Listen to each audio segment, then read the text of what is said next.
Gary did what any prudent American would do. When he was told that he couldn't have the permits for his ponds and that they would have to be drained.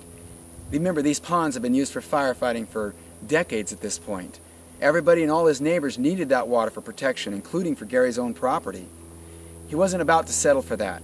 He checked into it and found out that the law didn't apply to him.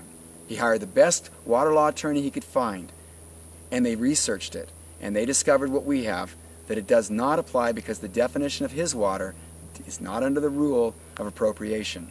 So he decided to fight.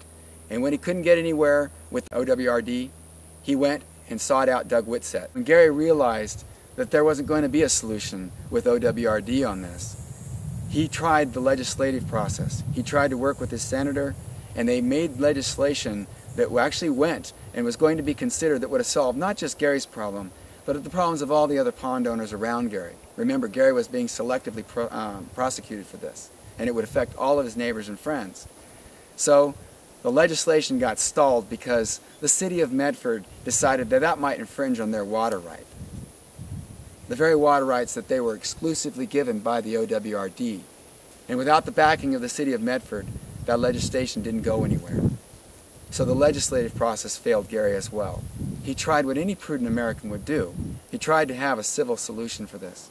He repeatedly tried to work with anybody that would work with him, but he was not willing to accept that he could not have those ponds on his property and that water.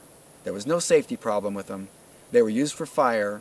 They protected the very property he had, and as he saw in the law, as we have, that was his absolute property right to have them. When government tries to take our property rights, well, we have to stand up against that, and Gary did. The only reason the jury found Gary guilty is because they were disallowed from hearing the evidence by the judge, who felt that the evidence that Gary had in his defense might unduly prejudice the jury against the state.